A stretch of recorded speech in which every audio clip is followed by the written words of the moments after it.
Hello Instagram, how's everyone doing? I just thought I'd do a little basement garden tour.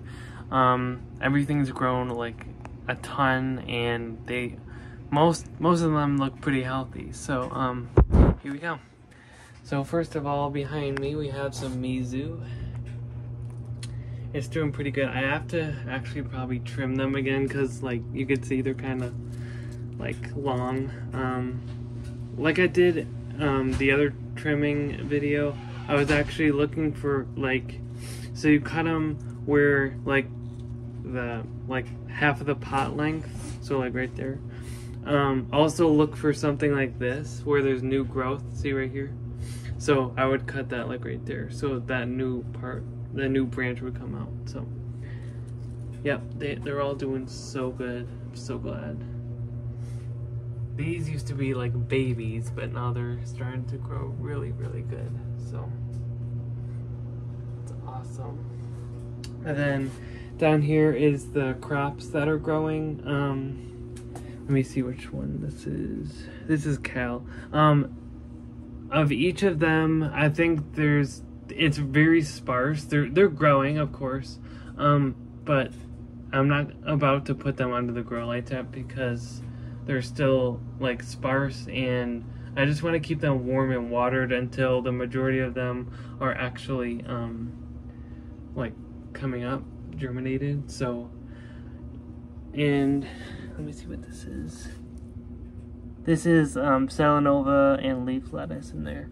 And again, it's sparse, so I'm just gonna leave them there for now till most of them have germinated. So, and I just, like a few minutes ago, I just wetted these again because they were pretty dry. And also a tip, I did do a small, well, actually it was a picture post that I did, and I just thought that this would work. God gave me this idea, so, and I'll show you the results of one of the trays and we'll see if it worked. Anyway, I didn't put a message like under the post saying like what's the best way of putting it on here. What I used to do is this. I used to put it like this. But that's kind of bad because if you have it down like this, then the majority of water is just gonna go on the ground. And if you think about it, the outside cells are gonna dry faster than the cells inside. So, you want to retain the water in the towel for as long as you can. So it's better not to have it like this, or else a lot of water will go out like this. And to keep the outer cells wet and moist, it's good to fold the towel like this so that you're not wasting any water that's going on the ground, but all of it is going into the outer cells. So yeah, that's just a tip. And also I have these labels in here, so just so I know what's growing in them, because it's so easy to forget. So I'm just making sure that like the creases are at a minimum, because I want there's cells around them, so I want everybody to get the same amount of water. So yeah, so that's that. Everything's doing so good. Mizu's doing crazy. So that's awesome. And then let's go over here. Here's the house plants. Doing pretty good. This is probably my healthiest one. This one's kind of struggling. This one I think is probably gonna die, but there is 3 baby ones that are coming through, so we'll see how that goes. And then this one is blooming again, just crazy.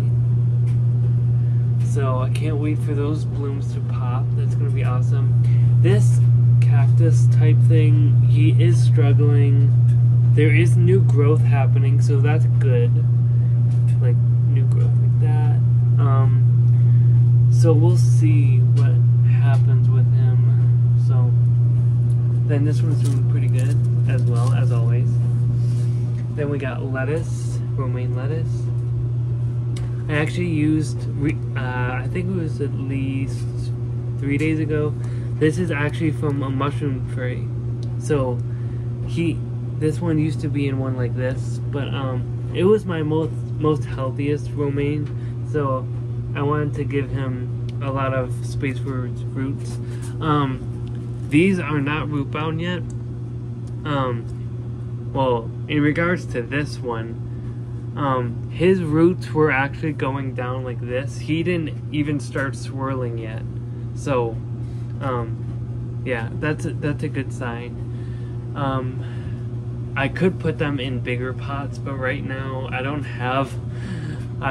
mean, I would have to have like a ton, like probably like 20 big pots. And actually all these pots I'm gonna use for the bulbs that my dad bought. Like the daffodil, no, the daffodils were already going. Just like the bulbs, there's different kind of bulbs and stuff. So that's what I'm using all those pots for. So I don't really have a choice. So once these get root bound, they're either gonna die sadly, or maybe if they still grow till the excuse me, if they still grow to the end of April, then I'll probably just put them outside. So then there's these. I potted this one up. Again, it was the biggest one, so this one's gonna, I mean, it's gonna be so awesome. Once it fills out, all these leaves are gonna be coming down. It's gonna be so awesome.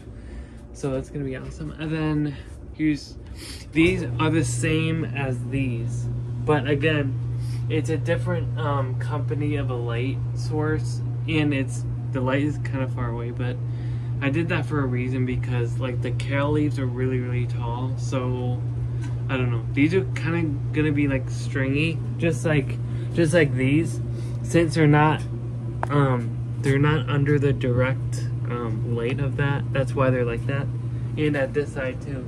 So, but the ones that are right underneath it, they're pretty stocky, so that's good. And also, I did aphid patrol on all the lettuces in Cal, and really there wasn't a lot to call for. There was a few, I think I got a few winged ones. There was still some babies, not a lot of babies, so that's good. I think I'm almost aphid free, but I'm still gonna, probably next week, I'm still gonna check for more aphids, because I looked it up, and I've heard that they're the most, they can produce the most offspring and they can only be like 6 days old, and they're already being pregnant. So like 6 days, like, so I usually want to do this at least twice a week, at least, because I mean, I don't want them, the population can ramp up so easily, so I don't want that to happen. I just want to keep them healthy, and yes, again, well, actually, before this, I actually was using water-soluble mycorrhizae and kelp, but this time I just did kelp, because I think the mycorrhizae that's water-soluble is already doing its work in the soil to bind it all together, so that's not a problem. So yeah, the kale's doing amazing. Some of them, like the small ones, are still struggling. Again, the less stressed your plant is gonna be, the less pests. That's because, especially when I just potted these up, or when they're still young, they're pretty stressed. So once you get them past that point, once you keep on getting the aphids off and they push through that stressful stage, then you'll see less pests. So, and here's the result of putting a towel on the trays. Like right after you sow them in the trays, just put this on, and here we go. Here's home saved peas. They're already coming up. I was gonna leave them uncovered on this, but I'm like, you know what? I think they would actually be stronger if I still had something on it. But at the same time, once a seed is germinated, once you see it like coming up from the soil, it does need light. So I was like, well, I could use a towel still, and maybe the light would filter through the towel and get to the plants. But I'm like, well, I don't want all that weight on them, and plus, I think a pillowcase would do the job pretty well, and plus it's a lot lighter than a towel. The only bad thing about this pillowcase is it doesn't hold moisture. I mean, it's not used for it, but it doesn't hold as much moisture as a towel, but it's fine. See, the light is able to go through it though, so that's awesome, and it's lightweight. So I'm just tucking these sides in because I don't want it to drip everywhere, especially on like this light or anything. So whatever like drains from this, it's just gonna go right into this bottom tray, and it's gonna feed them from the bottom. So they have top and bottom water. So I hope you liked this video, and I just appreciate all my followers that are following along. I really appreciate it. Guys, if you, I mean, a lot of people think, well, to have a garden you need like, you know, an acre or half an acre or whatever. Guys, like I know this guy, he did like all his crops in pots, like, and put it on his porch and patio and stuff. So even if it's just like one pot of like romaine, or like maybe an herb or something, like something small, you start small and like you get experience, you know. So don't be afraid to like sow a seed, and like just like I was talking to my neighbor yesterday, and I'm like to her, well, she was like to me, I'm not really good at growing anything, but I told her that, well, make it your goal this year to learn how to grow something like really good.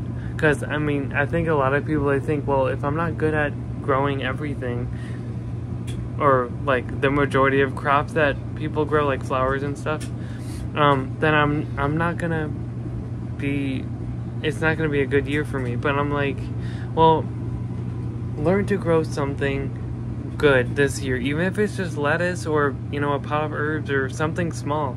Because I mean, I think it'll boost your experience more where you want to learn more, you know. Once you have success with one thing, I mean, it's easy to go on to the next thing and say, okay, with the same mentality I had the first time, I'm gonna do my best to learn something more. And guys, I'm not perfect.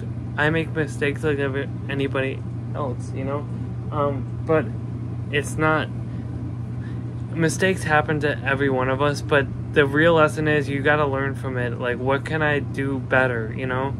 So make sure you're learning from your mistakes and not making the same mistake over and over again, because I mean, it's not helping anyone, especially your plants.